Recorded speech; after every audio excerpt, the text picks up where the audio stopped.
Hello everyone, आज हम इस क्लास में बात करेंगे वोकैब के बारे में और हम आपके लिए लेके आए बेहतर वर्ड्स जो कि आपके इंग्लिश फ्लुएंसी के लिए भी बेटर हैं और आपके कॉम्पिटिटिव एग्जाम्स में भी आपको हेल्प करेंगे।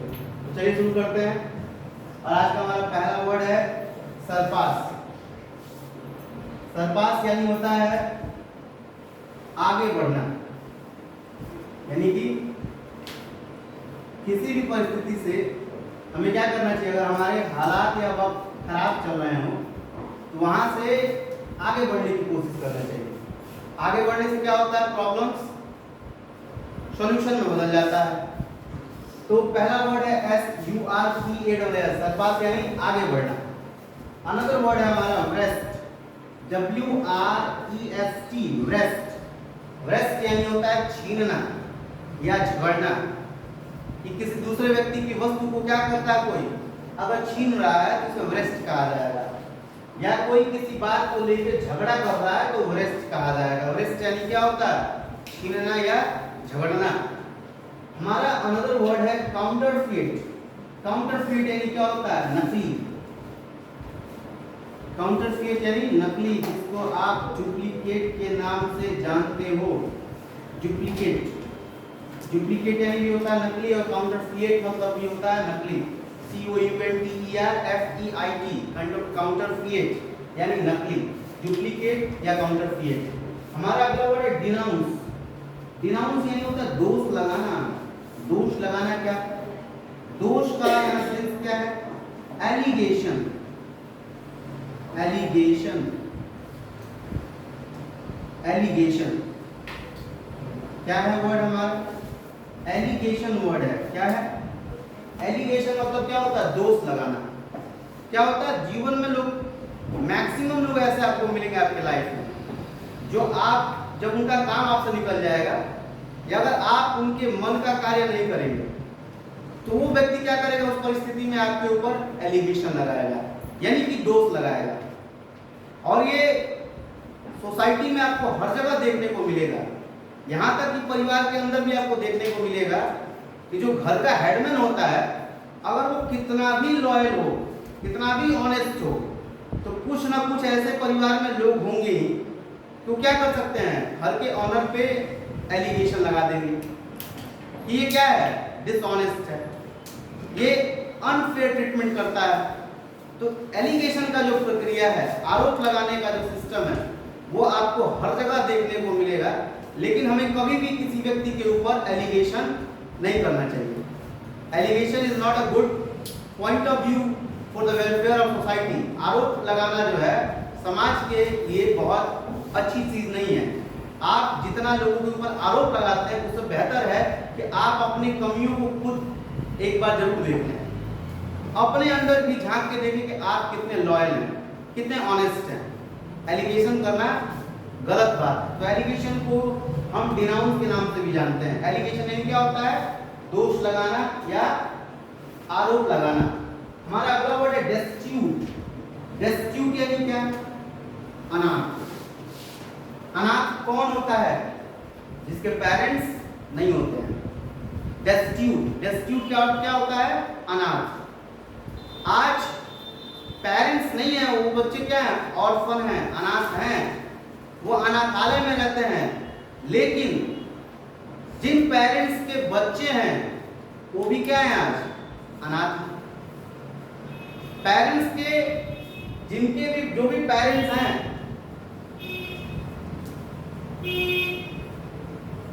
पेरेंट्स जब क्या हो जाते हैं, ओल्ड एज में चले जाते हैं, यानी कि जब माता पिता क्या हो जाते हैं, बूढ़े हो जाते हैं, तो बच्चे क्या करते हैं, उनको, बच्चे उन्हें ले जाके वृद्धाश्रम में छोड़ देते हैं या सड़कों पे छोड़ देते हैं। किस पर्पस से, उनको ये लगता है कि मेरे सोसाइटी में या मेरे साथ जो है ये रहने लायक नहीं है, मेरी स्टेटस को ये मेंटेन करने योग्य नहीं है। वे भूल जाते हैं कि जिस तरीके से बचपन में उनको उनके मम्मी पापा की सख्त जरूरत थी, उसी तरीके से बुढ़ापे में माँ बाप को भी क्या है, बच्चों की सख्त जरूरत है। बच्चे बड़े हो तो कभी क्या ना करें, जब भी किसी बच्चे को अच्छी शिक्षा मिलती है या वो बड़ा आदमी अपने जीवन में बन जाता है, कामयाबी मिल जाती है, उसको कभी भी अपने पेरेंट्स को छोड़ना नहीं चाहिए या कभी भी अपने पेरेंट्स से दूरी बना कर नहीं रखना चाहिए। कुछ भी कीजिए, आप अपने पेरेंट्स के लिए बेहतर फैसिलिटी लाने की कोशिश कीजिए, क्योंकि उस पैसे का, उस सक्सेस का कोई मतलब नहीं है कि आप अच्छी जिंदगी जी रहे हैं और आपके माँ बाप क्या हैं, एक रोटी के लिए तरस रहे हैं।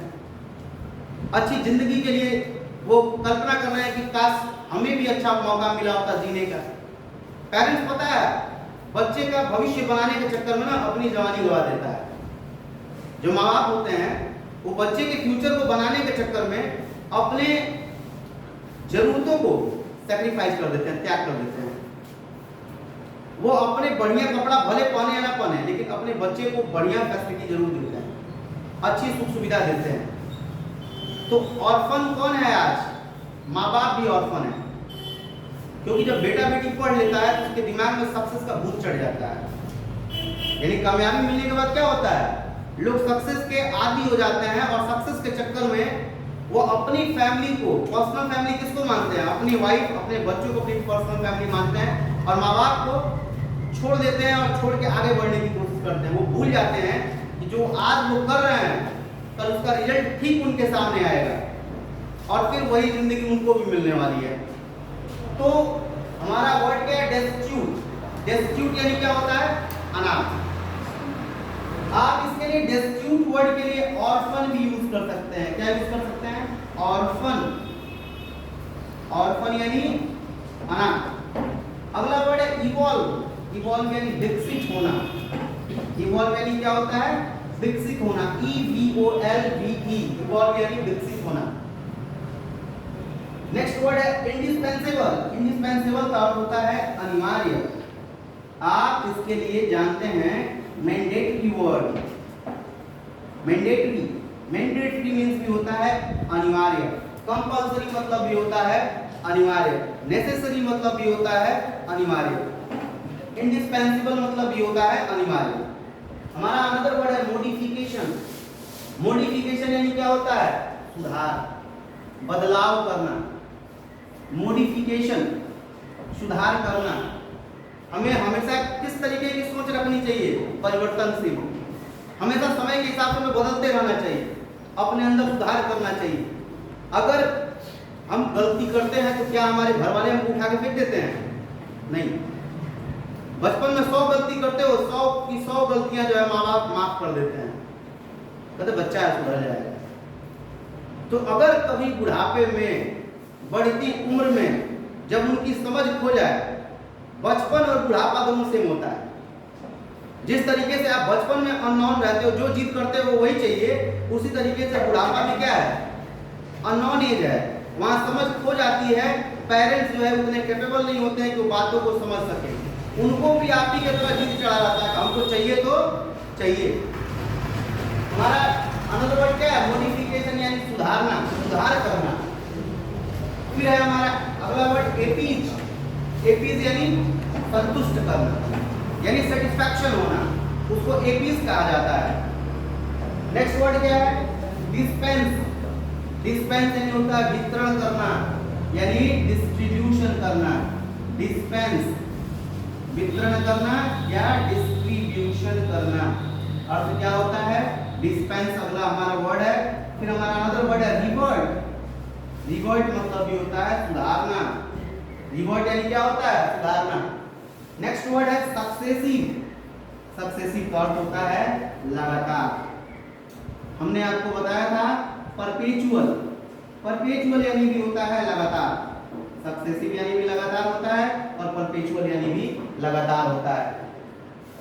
अगला वर्ड है वेरी। वेरी यानी होता है सतर्क। सतर्क, WARY, वेरी यानी सतर्क। सतर्क का सेंस क्या है, यानी अलर्ट होना। प्रॉब्लम्स कभी भी आपके साथ आ सकता है, आपके जिंदगी में चुनौतियां कभी भी आ सकती हैं। अच्छे और बुरे वक्त भी कभी भी आ सकते हैं।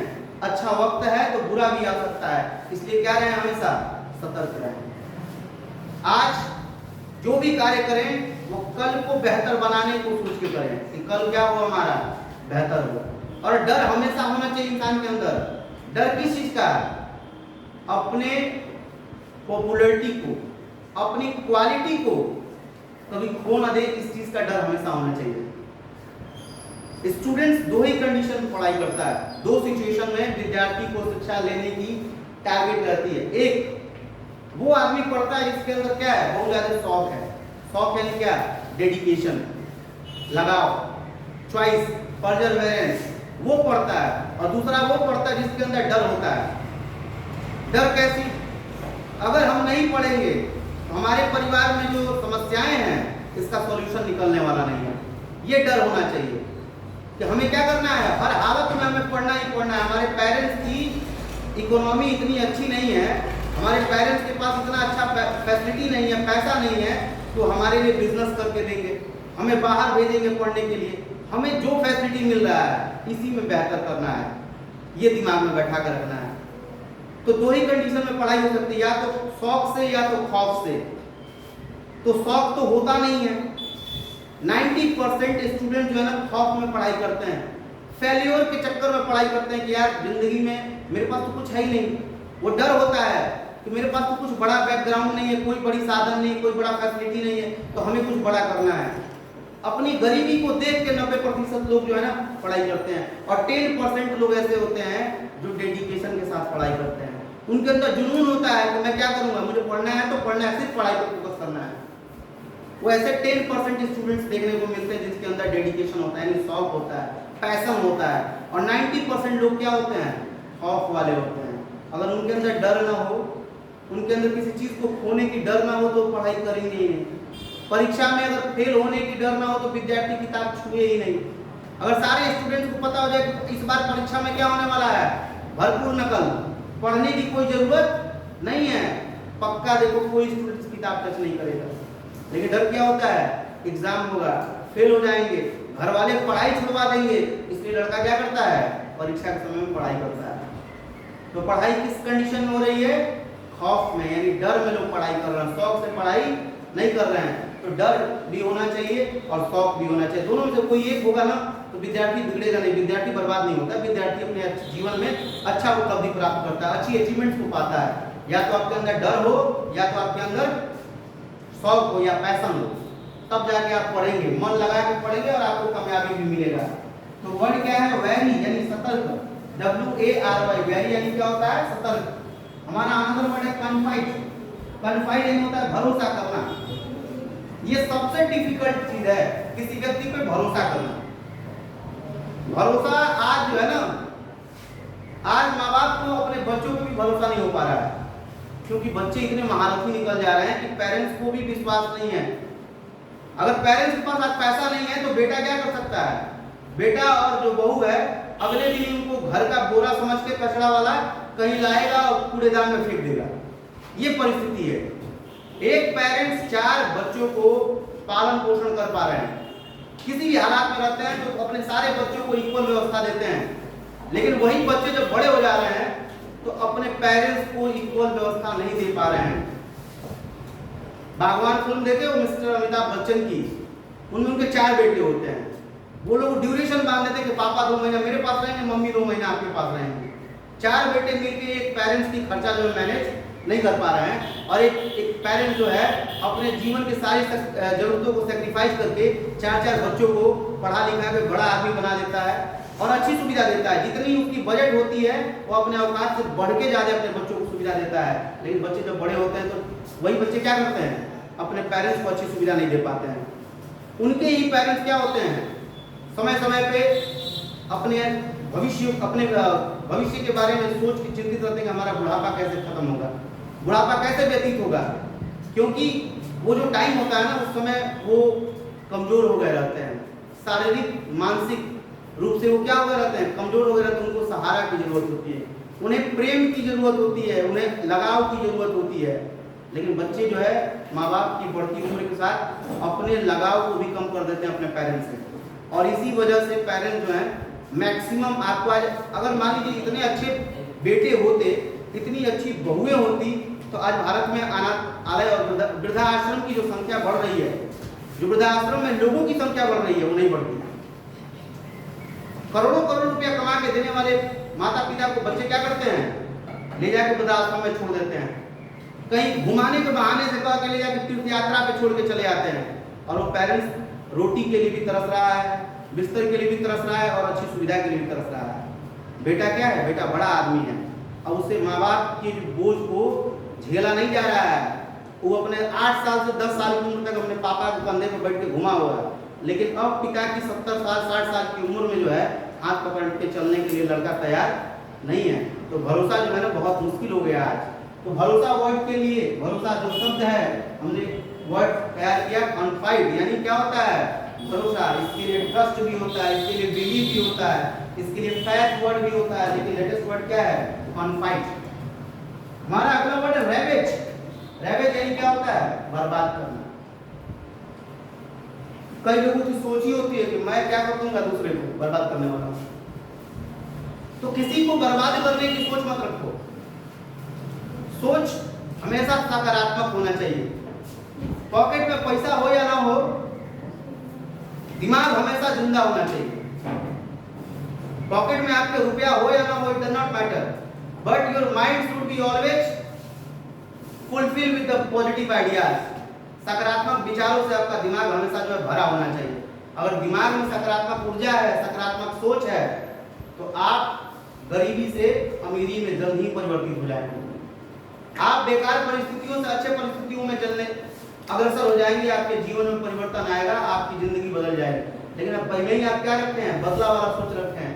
तो बदला वाला सोच रखने वाला इंसान कभी कामयाब होता ही नहीं। जिसकी सोच बदला लेने के लिए होगी, रिवेंज लेने के लिए पर्पस से जो तैयारी कर रहा होगा, जो अपने जीवन में आगे बढ़ने की सोच इसलिए रखता है कि मैं आगे बढ़ के अपने पड़ोसी से बदला लूंगा, अपने चाचा के लड़के से बदला लूंगा, अपने भाई से बदला लूंगा, अपने रिश्तेदारों से बदला लूंगा, तो उसका मिशन क्या होगा, इम्पॉसिबल।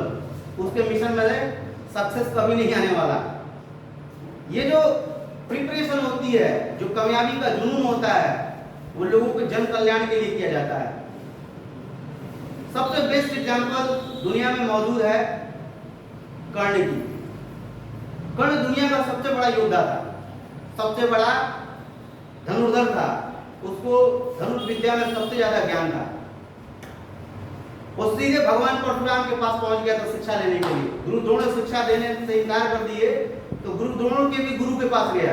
यानी कौन, द्रोण के भी पिता थे ज्ञान में, कौन, भगवान परशुराम, उनके पास शिक्षा जाके लिया। लेकिन शिक्षा क्या किया था, गलत तरीके से लिया था। उसने अपनी वास्तविक परिचय नहीं दिया था कि वो किस समाज से ताल्लुक रखता है। लेकिन जब सच्चाई खुलती है, भगवान परशुराम उसको क्या देते हैं, श्राप देते हैं कि तुम जीवन में कभी भी, जब तुम्हें तुम्हारी शक्ति की जरूरत पड़ेगी तो क्या होगा, तुम्हारा दिमाग, तुम्हारी बुद्धि उस समय काम करना बंद कर देगी, तुम्हारा ज्ञान विस्मरण हो जाएगा। यानी you will forget your knowledge, you will forget your potential at the time you need to face the hardship of your life. The events taken place in the life of Karna. कर्ण के जीवन में वो परिस्थिति आती है जब क्या होता है, उसका सारा का सारा ज्ञान जो है असफल हो जाता है। उसका रथ का पहिया जो है मिट्टी में धंस गया रहता है, तो निकालने की कोशिश करता है। लेकिन क्या हो रहा है, बार बार जब भी वो लड़ाई करने के प्रयत्न कर रहा है, उसके दिमाग में वो सारे जो भी उसके ज्ञान है अगेन आ नहीं रहे हैं, सब उसको फॉरगेट हो रहा है, सब भूल रहा है। क्यों? क्योंकि उसने ज्ञान लेने का उद्देश्य ही गलत रखा था। तो शिक्षा कभी भी, सफलता कभी भी पाने का उद्देश्य क्या होना चाहिए, सकारात्मक होना चाहिए। समाज का कल्याण करेंगे, परिवार का कल्याण करेंगे। पड़ोसी हमारे साथ भले ही गलत व्यवहार किया है, हमारा चचेरा भाई, मामा का लड़का, बुआ का लड़का भले ही हमारे साथ गलत व्यवहार किया, लेकिन हम उसके साथ गलत व्यवहार नहीं करेंगे। हम सबका अच्छा सोचेंगे, सबका भला करेंगे और सबका कल्याण करेंगे। तब जाके इंसान की ग्रोथ हो सकती है, तब जाके इंसान जो है आगे बढ़ेगा। तो रेवेज वाली आइडियोलॉजी दिमाग में नहीं होना चाहिए। बदला और किसी को बर्बाद करने की सोच नहीं रखनी चाहिए। खुद इंसान बर्बाद हो जाता है। जो दूसरे को बर्बाद करने का चक्कर पड़ता है, वो खुद क्या हो जाता है, खुद अपने आप को बर्बाद कर लेता है। तो बर्बादी दूसरे का करेंगे, होगा खुद का। इसलिए be positive and life positive. हमेशा सकारात्मक सोच रखिए और सकारात्मक जीवन जीने की कोशिश कीजिए। हमारा अदर वर्ड है कंसिस्टेंट। कंसिस्टेंट यानी क्या होता है, संगत। यानी जैसी साथ वैसा विकास, जैसा समाज वैसा ही तरक्की। जिस तरीके के समाज में रहेंगे उतना ही हमारा क्या होने वाला है, ग्रोथ होने वाला है। अगर हम चूहेड़ों के साथ रहेंगे तो हम शरीफ इंसान कभी नहीं बन सकते। अगर हम 10 बेवड़ों के साथ रहेंगे तो उसमें हम साधु नहीं रह सकते हैं, बेवड़ाबाजी जरूर करेंगे। 10 करप्ट लोगों के साथ रहेंगे तो हम भी उसमें 11वें करप्ट इंसान अवश्य बनेंगे। अगर उसी तरीके से हम अपने जीवन में 10 सक्सेसफुल इंसान के साथ रहते हैं तो निश्चित रूप से हम 11वें सक्सेसफुल पर्सन जो है आने वाले टाइम में बन के लोगों के सामने अवश्य दिखेंगे। तो संगत का बहुत ज्यादा असर होता है। जैसी संगति होती है वैसा ही इंसान का भविष्य होता है, वैसा ही उसका जीवन होता है। तो संगत जो है सोच समझ के बनाया जाता है। दोस्ती यारी सोच समझ के की जाती है, फ्रेंडशिप बहुत सोच समझ के करना चाहिए। वर्ड क्या है, कंसिस्टेंट। कंसिस्टेंट यानी होता है संगत। अनदर वर्ड है डिस्टिल यानी साफ करना, कचड़े को साफ करना, दिमाग के कचड़े को साफ करना, घर के कचड़े को साफ करना और सराउंडिंग्स के कचड़े को साफ करना। क्योंकि कचड़ा क्या होता है, कचड़ा कैंसर का जड़ होता है। वो सामाजिक कचड़ा हो, मानसिक कचड़ा हो या वो कचड़ा जो हमारे द्वारा फैलाया जा रहा हो।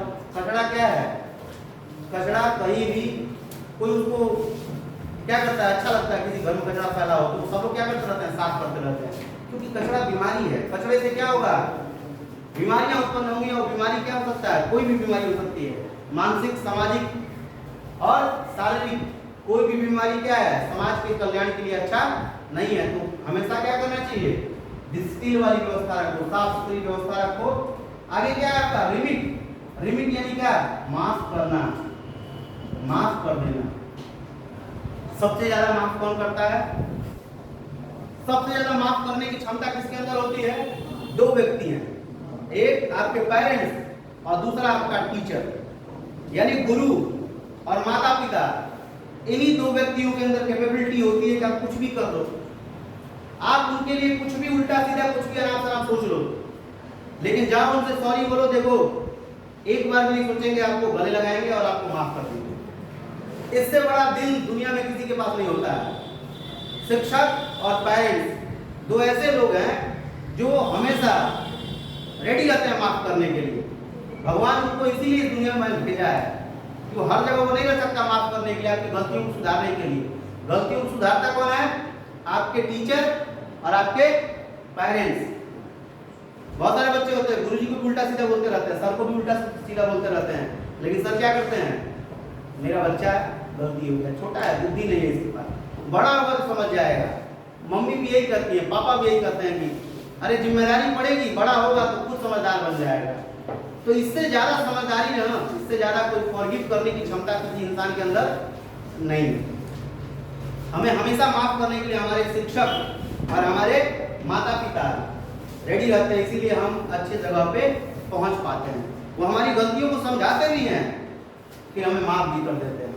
पनिश करना मतलब ये नहीं है कि वो टॉर्चर कर रहे हैं। अगर किसी बच्चे के पेरेंट्स और उसके शिक्षक उसको डांट रहे हैं और पनिश कर रहे हैं तो ये दिमाग में ना बैठा है कि हमारे सर जी और हमारे पेरेंट्स हमारे दुश्मन हैं। इंसान डांटता उसी को है जिसको सबसे ज्यादा प्रेम करता है, जिसको सबसे ज्यादा लगाव होती है उसी को डांटता है, क्योंकि उससे उसको ये रहता है कि बच्चा जो बर्बाद ना हो। माँ बाप क्यों मारते हैं, क्यों डांटते हैं, क्योंकि उनको पता है कि जिस परिस्थिति को हम झेल रहे हैं वो कल के डेट में मेरा बेटा ना झेले, मेरी बेटी ना झेले। जिस समस्याओं को हम लोग सामना कर रहे हैं, जिस गरीबी में हम जी रहे हैं, कल के डेट में मेरा बेटा और बेटी जो है इस हालात को सामना न करे। इसलिए माँ बाप डांटते हैं, माँ बाप मारते हैं, लेकिन बच्चों को क्या लगता है, मम्मी मेरी बहुत बड़ी दुश्मन है। लड़के को लगता है कि पापा मेरे सबसे बड़े दुश्मन है। पापा आते हैं तो लगता है जैसे कि जेल का जेलर आ गया है घर पे। इतना बच्चे डिसिप्लिन हो जाते हैं, भागते रहते हैं। Be frank with your father and mother. हमेशा जो अपने पेरेंट्स के साथ क्या होना चाहिए, फ्रैंक होना चाहिए, खुल के बात करो। जो उनसे बात करने में कतरा रहा है, जो अपनी समस्या उनके सामने रखने से डर रहा है, जिसकी वजह से वो दुनिया में आया है, तो फिर वो दुनिया में कहीं किसी भी प्लेटफॉर्म पे कामयाब नहीं हो सकता है। जो घर से बोलने में कतरा रहा है वो बाहर जाके क्या बोलेगा। और जो बच्चा क्लास में अपने शिक्षक से अपनी बात को नहीं कह पा रहा है, वो कल के डेट में कामयाबी की उम्मीद कैसे रखता है अपने दिमाग में। वो कामयाब हो ही नहीं पाएगा जो अपने टीचर से खुल के बात ना करे और जो अपने टीचर से फ्रैंक न रहे। तीनों में से कोई एक पर्सन होना चाहिए, या तो आपके मम्मी हो, या तो आपके पापा हो, या तो आपके टीचर हो। इनमें से तीनों में से कोई एक ऐसा पर्सन होना चाहिए जिससे आप अपनी बात खुल के रख पाए, बेझिझक, बिना किसी डर के, बिना किसी हेजिटेशन के आप बता पाए गलत से गलत बात और सही से सही बात। अगर आपसे कोई गलती हो जाए तो आपकी उम्र से डबल अनुभव आपके माँ बाप के पास है, आप तुरंत बताएंगे, उसका सॉल्यूशन वो जरूर निकाल लेंगे। गलती हो तब भी बताइए और कुछ अच्छा कर रहे हैं तब भी बताइए। बात शेयर करना चाहिए अपने पेरेंट्स से, ताकि वो कल की समस्याओं का सामना करने के लिए तैयार रहें। पता चला आप कुछ उल्टा सीधा कर दिए और पड़ोसी से जब पता चलेगा अरे यार तुम्हारा लड़का ऐसा कर दिया, बहुत जो होगा उस दिन विश्वास टूट जाएगा, ये भरोसा क्या होगा आपके ऊपर से गायब हो जाएगा, कॉन्फाइड उनका जो है ब्रेक हो जाएगा। ऐसा काम कभी नहीं करना चाहिए। अगला वर्ड है प्रिविलेंट, यानी चालू। कुछ लोग चालू होते हैं, दिमाग को बहुत चैप्टर होते हैं, यानी मौका मिला नहीं कि चौका मारने के लिए हमेशा तैयार रहते हैं। ऐसे लोगों को प्रिविलेंट कहा जाता है, चालू लोग कहा जाता है। आपको हर जगह देखने को ऐसे लोग मिल जाएंगे। फिर सप्लीमेंट, सप्लीमेंट यानी क्या होता है? निकाल देना, भगा देना। SUPLANT सप्लीमेंट यानी क्या होता है? निकाल देना या भगा देना। कब ऐसी परिस्थिति आती है? ये दोनों लोग करते हैं, माँ बाप भी करते हैं और बच्चे भी करते हैं। बच्चा ज्यादा कामयाब हो जाएगा तो बाबूजी को उठा के भगा देगा घर में से, मम्मी को भगा देगा। और बेटा कामयाब नहीं हुआ, बोझ बन के बैठ गया है, माँ बाप उठेंगे तो भगा देंगे, लेकिन अपनी खर्चा खुद चला जाके। तो ऐसा माँ बाप से सुनना ना पड़े, उसके लिए क्या कीजिए? मन लगा के मेहनत कीजिए, पढ़ाई कीजिए, कामयाबी पाइए। फिर आप अपने माँ बाप को, जो 90% नहीं आज लगभग 20% बच्चे कर रहे हैं, बड़े जो हायर क्लास के जो बच्चे होते हैं, जो स्टैंडर्ड कैटेगरी के बच्चे बन जाते हैं, बुद्धि से बहुत ज्यादा विकास कर जाते हैं, वो लोग क्या करते हैं? अपने पिता को और अपनी मम्मी को कहते हैं हम लोग खर्चा मैनेज नहीं कर पाएंगे, तुमको एसी में सोने का ढंग तो है नहीं, चलो यहाँ से सीधे जाओ, निकलो और जाओ देखो कहीं वृद्धाश्रम में जाके जगह ढूंढो अपने लिए, बढ़िया जगह फर्स्ट क्लास का। तो ऐसे लोग इस तरीके की परिस्थितियां लाते हैं, निकाल लेते हैं घर से। सप्लीमेंट, अनदर वर्ड है स्टुपिडनेस, यानी आश्चर्यचकित, शॉक्ड हो जाना, सरप्राइज हो जाना। अगला वर्ड है आपका कॉन्जेक्चर। कॉन्जेक्चर यानी क्या होता है? अनुमान लगाना। अनुमान लगाया जाता है ना कि कल बारिश होने की संभावना है, अनुमान लगाना, कल बारिश हो सकती है। ये क्या है? कॉन्जेक्चर है, अनुमान लगाना। गूगल भी क्या कहता है कि बारिश होने की संभावना है, तो क्या कर रहा है? वो क्लियर नहीं है, कॉन्जेक्चर कर रहा है, अनुमान लगा रहा है कि कल हो सकती है बारिश। अनदर वर्ड है आपका डिग्रेड। डिग्रेड का अर्थ होता है अपमान करना। क्या होता है? अपमान करना। डिग्रेड, डिग्रेड का अर्थ क्या होता है? अपमान करना। नेक्स्ट वर्ड है एवॉइड। एवॉइड का अर्थ होता है सुधारना। फिर हमारा अगला वर्ड है इंटीग्रिटी। इंटीग्रिटी मतलब क्या होता है? ईमानदारी। ईमानदारी अपने काम में होना चाहिए। अगर आपका ईमानदारी आपके काम के प्रति है तो फिर आपको किसी चीज की जरूरत नहीं है। कामयाब होने के लिए किस चीज की आवश्यकता है? ज्यादा विद्वान होने की जरूरत नहीं है, ज्यादा फिजिकली स्ट्रांग होने की जरूरत नहीं है, ज्यादा हैंडसम होने की जरूरत नहीं है। कामयाब होने के लिए ईमानदार होने की जरूरत है। To get a success we need to be honest, to be loyal towards our work. There is no requirement to be a handsome, good looking, to be a charming person, to be a glamorous person, to be a physical fit person. Only needs to be a loyal towards your work. काम के प्रति ईमानदार रहो बस। ना सुंदर होने की जरूरत है, ना सुंदर बाल की जरूरत है, और ना ही अच्छी आंखों की जरूरत है, और ना ही बॉडी बिल्डिंग की जरूरत है, और ना ही ग्लैमरस फिजिकल फीचर्स की जरूरत है। कामयाब वही होता है जिसके अंदर काम के प्रति लगाव होता है, वही आज के जमाने में कामयाब है, वही सक्सेस पाता है। आप देखे होंगे जितनी भी सिलेक्शन होती है वो मैक्सिमम लोग कुरूपी होते हैं लोगों के नजर में, लेकिन वो रियल क्या है? वही रियल हैंडसम पर्सन है।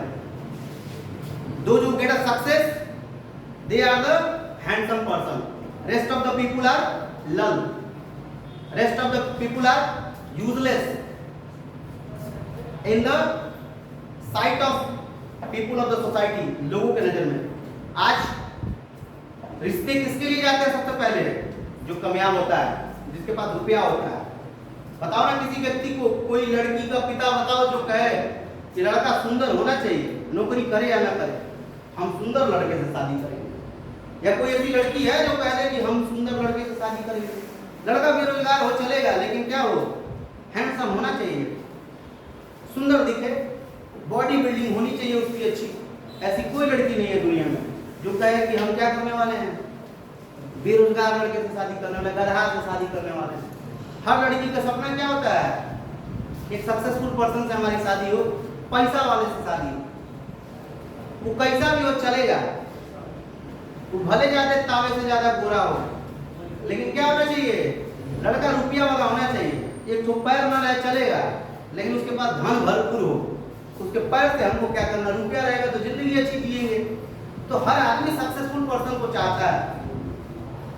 ये तो लोग लड़के पगलाए रहते हैं कि थोड़ा सा लुक और हम बढ़ा ले, अपना थोड़ा सा दाढ़ी वाड़ी सेट करवा ले, थोड़ा अपने आप को गुड लुकिंग बना ले। गुड लुकिंग कौन है, जो कामयाब हो गया, नौकरी पा गया, 4 फीट का भी हाइट वाला आदमी रहेगा तब भी उसकी बल्ले बल्ले रहेगी। फिर भी उसकी क्या हो सकती है, बड़े घर में रिश्ते आएंगे उसके लिए। जितने जिला अधिकारी बनते हैं सब शाहरुख खान और सलमान खान ही होते हैं, नहीं ना? लेकिन उनके लिए भी क्या होता है, जो परियां होती हैं वो उनके लिए भी चल के आती हैं, क्योंकि उनके पास सक्सेस है। तो आप पीछे सक्सेस के पीछे भागिए, दुनिया आपके पीछे भागेगी। लेकिन उल्टा हो रहा है आजकल, लोग एंजॉयमेंट के पीछे भाग रहे हैं, फिर बाद में दुनिया उनको अपने आप से दूर भगा रही है, भगो यहाँ से निकलो। क्योंकि बेकार लोगों को कोई नहीं पूछता, ना पेरेंट्स, ना घर वाले, ना रिश्तेदार, और ना ही आपके पड़ोसी, और ना ही जिसके पीछे लोग पागल रहते हैं वो। पैसा नहीं रहेगा, सबसे पहले छोड़ के भगेंगे सब। अभी बेस्ट एग्जांपल रिसेंट में देखो ना, हार्दिक पांड्या जैसे बेचारे का थोड़ा सा करियर में अप एंड डाउन आया, लड़की क्या की, छोड़ के भाग गई। आज लड़की हो या कोई हो इस दुनिया में, तभी आपके साथ रह सकता है जब आप शक्तिशाली इंसान बनेंगे, जब आपके पास कामयाबी होगा तभी दुनिया आपके साथ रहेगी। आप अगर बेरोजगार हैं, असफल हैं, फिर आपको कोई पूछने वाला नहीं है। तो पहले जरूरी है आप अपने आप को कामयाब बनाइए, फिर दुनिया के सारे सुख साधन, सारे बड़े लोग सब आपके रिश्तेदार हैं। आप देश के बड़े लोगों के घर भी अपना रिश्ता बना सकते हैं, सिर्फ आपके पास कामयाबी होना चाहिए। 1000-2000 करोड़ का बजट होना चाहिए, फिर कोई दिक्कत नहीं है आगे चल के। फिर देखिए प्रेस्टीज। प्रेस्टीज यानी क्या, इज्जत। इज्जत बहुत बड़ी चीज है ना, हर आदमी के पास होता है इज्जत। सबसे ज्यादा लोगों के पास क्या है, इज्जत बहुत ज्यादा है। तो ये इज्जत के पीछे फोकस मत कीजिए, काम के पीछे फोकस कीजिए, ठीक है? क्योंकि ये जो इज्जत है ना, ये किसका गुलाम है, slave of money. Prestige is a slave of money. इज्जत पैसे का गुलाम है। जिसके पास पैसा है उसके पास इज्जत है, जिसके पास पैसा नहीं है उसके पास कोई इज्जत नहीं है। आप कितने भी बड़े बड़े खानदान के आदमी हो, बाबू साहब हो, पंडित जी हो, आपके पास रुपया नहीं है तो आपके गांव का जो छोटा आदमी आया वो दो हाथ मार के निकल जाएगा। तो किसके पास इज्जत है आज, पैसे वाले के पास इज्जत है। पैसा है तो इज्जत है, पैसा नहीं है तो इज्जत नहीं है। तो इज्जत के चक्कर में मत पगलाइए, पैसा बनाने के चक्कर में पगलाइए। पैसा जब आ जाएगा ये खुद ब खुद आपके पीछे चल के चला आएगा और आपके पीछे आके खड़ा हो जाएगा। साहब यहीं से, जहां से आप खड़े होंगे लाइन वहीं से शुरू हो जाएगी। जहां से आप खड़े होंगे लाइन वहीं से शुरू होगी। तो पैसा कमाना बहुत जरूरी है। पैसा कमाने के लिए क्या करना पड़ेगा, शिक्षा पर फोकस करना पड़ेगा। क्योंकि जहां पे सरस्वती है वहां लक्ष्मी जी को चल के आना पड़ता है, मजबूरी हो जाती है, वो रोक ही नहीं पाती हैं अपने आप को। जहां सरस्वती है वहां लक्ष्मी क्या होंगी, चल के आएंगी। और वो जब लक्ष्मी आएंगी तो परमानेंट के लिए रुक जाती हैं आके। जहां लक्ष्मी जी आ जाएंगी एक बार शिक्षित व्यक्ति के पास तो रिटर्न कभी नहीं जाती है। और अंगूठा छाप आदमी कैसे, अगर कहीं से पैसा बना लिया तो पैसा स्टेबल नहीं होगा, वो पैसा एक जनरेशन के लिए होगा, अगले जनरेशन में खत्म हो जाएगा। धन वहां रहता है जहां पे शिक्षा हो और जहां पे पोलाइटनेस हो, विनम्रता हो। जहां बुद्धि हो, जहां विनम्रता हो, वहां लक्ष्मी भी रहना पसंद करती हैं।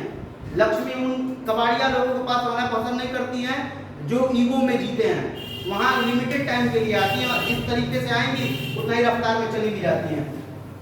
अनदर वर्ड है टेक्सचर। टेक्सचर का अर्थ होता है बनावट। नेक्स्ट वर्ड है लेविस। लेविस यानी क्या, खर्चीला। LAVISH, लेविश यानी खर्चीला। अगला वर्ड है फैबुलस, फैबुलस का अर्थ होता है शानदार। और लास्ट वर्ड है आपका डिक्लाइन, यानी इनकार कर देना, मना कर देना को कहा जाता है डिक्लाइन, DECLINE। आई होप ये सारे वर्ड्स आपके लिए बहुत ही यूजफुल होंगे। Thanks for watching.